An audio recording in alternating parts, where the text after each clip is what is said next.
He is already dead.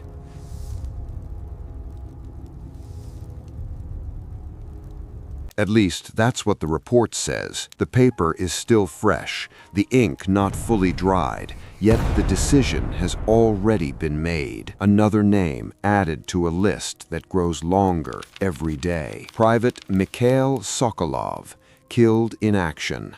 No ceremony follows, no final words, just a line drawn beneath his name and silence closing over it. Out here on the Eastern Front, death does not wait for meaning. It comes fast, violent, and without explanation, and sometimes it gets it wrong. The battlefield stretches endlessly beneath a heavy gray sky. Mud, smoke, and shattered steel cover the land like scars that will never heal. The air carries a metallic weight, thick with the smell of iron and blood, clinging to every breath. This is 1944, and this is where men disappear without a trace. Hours earlier, Mikhail was still alive, standing in a trench carved into the cold earth, his boots sinking into mud, his rifle steady in his hands. Around him, his squad waited in silence, each man lost in his own thoughts, yet all of them knowing exactly what was coming. The first sound is distant, like thunder rolling across the horizon. Then it grows louder, closer. The sky splits open as artillery shells scream overhead, crashing into the ground with unstoppable force. The trench erupts into chaos. Dirt, fire, and splintered wood explode in every direction. The world becomes noise, deafening, overwhelming, impossible to escape. Men shout, but their voices vanish beneath the roar. This is no longer a battle. It is destruction. Through the smoke, the tanks emerge, dark shapes moving slowly, heavily, like something unstoppable. Machine guns follow, ripping through the air as bullets tear the ground apart.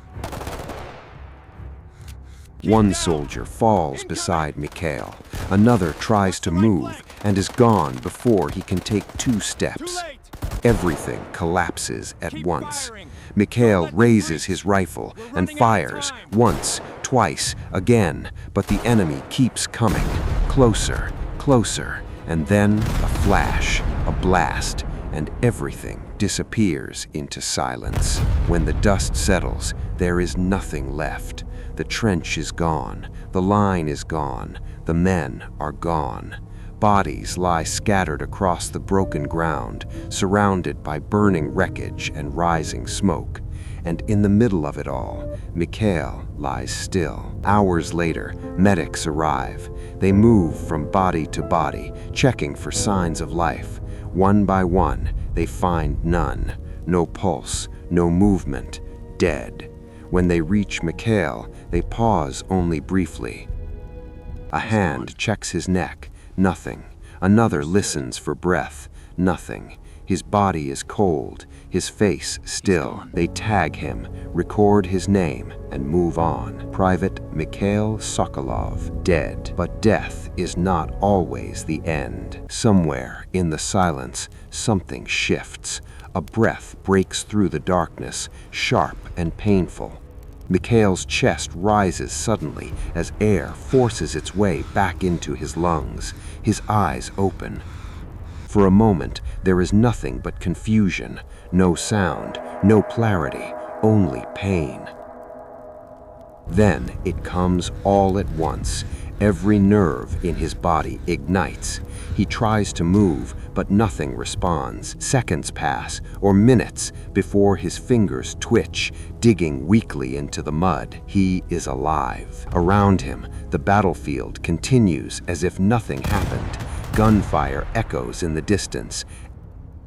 Engines roar somewhere beyond the smoke. The war did not stop for him. And it never will. Slowly, painfully, he forces himself to move. Just a little further. His vision blurs, his breath cuts through his chest like glass, but he rolls onto his side and drags himself upward. His rifle is gone, his squad is gone, everything is gone, but the enemy is not. Through the smoke, figures appear, German soldiers advancing carefully, confidently, believing the position has already been cleared. They step over bodies without hesitation. To them, this place is finished, silent, dead. They are wrong. Mikhail does not think. He does not plan. He simply refuses to fall. Step by step, he moves toward a fallen soldier nearby. His body trembles, his legs nearly giving out beneath him, but he reaches the rifle lying beside the corpse. His fingers struggle to hold it at first, slipping weakly against the metal until suddenly they tighten. The enemy is closer now, too close. One of them notices movement. His head turns sharply, confusion flashing across his face. He shouts, and the others react instantly. Rifles rise. Time slows. Mikhail fires first. The shot cuts through the battlefield. One soldier drops, then another, and another. Chaos erupts as confusion spreads among the enemy. This was supposed to be a dead position. They saw it themselves, checked it, confirmed it. So who is firing? Mikhail steps forward again, each movement heavier than the last. Bullets tear through the air around him. Dirt explodes at his feet. He nearly falls, but somehow he stays upright. He steadies himself and fires again. Another soldier drops. The enemy begins to hesitate, not defeated, but uncertain, because something is wrong. They are not fighting a unit. They are not fighting a defense. They are fighting a man who should not be alive. He should not be standing. Every part of his body is telling him to fall. I must move. His legs tremble beneath him, barely able to carry his weight. Keep moving. Don't stop. His chest burns with every breath, sharp and unforgiving, like broken glass shifting inside him. Need help. Blood runs down the side of his face, warm against the cold air, and yet he stands. Not because he is strong, not because he is unhurt, but because something inside him refuses to let go. The battlefield around him is still alive. Gunfire cracks in the distance. Engines roar like distant thunder, and smoke drifts slowly across the broken land. The war did not stop for him. It never will.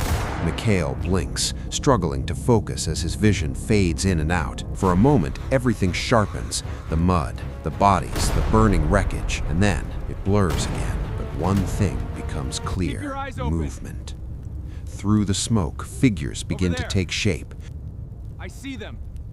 Hold. German infantry, moving cautiously but with confidence, stepping over the dead and scanning the area with practiced eyes. Their posture says everything. They believe the fight here is over. They believe nothing is left alive. Mikhail exhales slowly, not fear, not hesitation, just acceptance. He looks down at his empty hands. His rifle is gone. Not like this. Everything he had is gone. Never like this. Around him, the ground is filled with the fallen, broken bodies, shattered equipment, the remains of a line that no longer exists. And then, just a few steps away, he sees it, a soldier lying face down in the mud. Beside him, a rifle. Mikhail moves. Or, at least, he tries to. His first step nearly sends him collapsing. His knees buckle, and pain explodes through his body like fire tearing through his veins. Stay down, soldier. It's over. For a second, everything goes dark, and it feels like he's falling again, back into that same silence where nothing exists. But he stops himself. He does not fall. He forces another step, then another.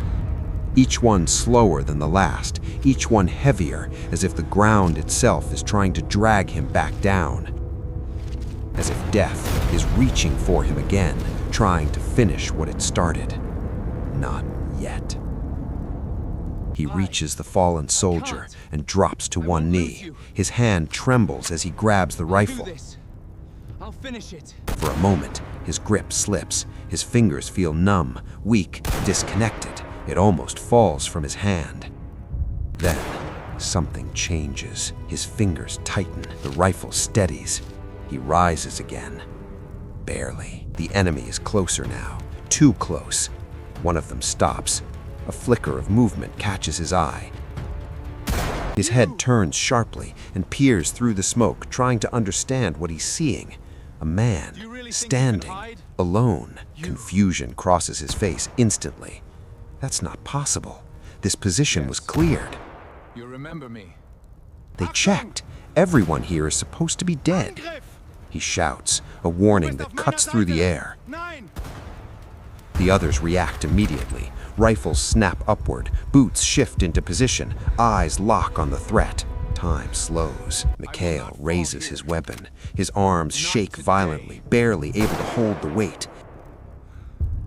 His vision blurs again, the world threatening to fade around him.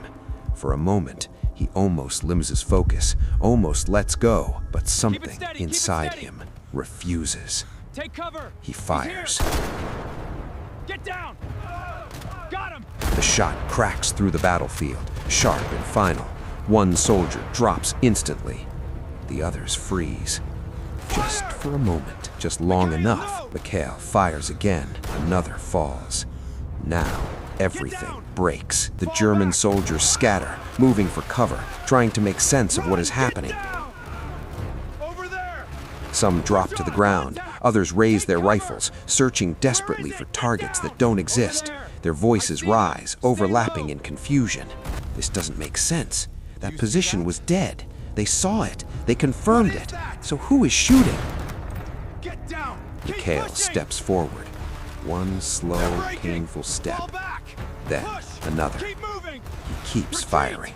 Not fast, not wild, but controlled. Each shot deliberate, each breath forced, each movement a battle against his own body. Bullets rip through the air around him as the enemy returns fire. Dirt explodes at his feet. Fragments tear past him. One round hits close enough to spin him slightly off balance, forcing him to stagger. For a moment, it looks like he's going to fall, but he doesn't. He steadies himself again, lifting the rifle with shaking hands. Fires. Another soldier drops. The enemy hesitates, and in war, hesitation changes everything. Confusion spreads through their ranks. Orders are shouted, questions thrown into the chaos. How many are there? Where are they? Is it a trap? But there is no trap, no hidden unit, no reinforcements. There is only one man, Mikhail, bleeding, broken, barely alive, and still fighting. He moves again, though each step feels heavier than the last. His body is beginning to fail him, his strength fading with every second. His arms feel like they are made of stone, his legs barely responding. But he does not stop. Because he knows the truth now. If he stops, he will not start again.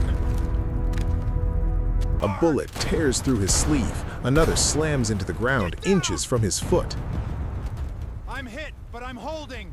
The air around him is alive with death, every second threatening to be his last. But somehow, none of it touches him. Not yet. The enemy begins to fall back.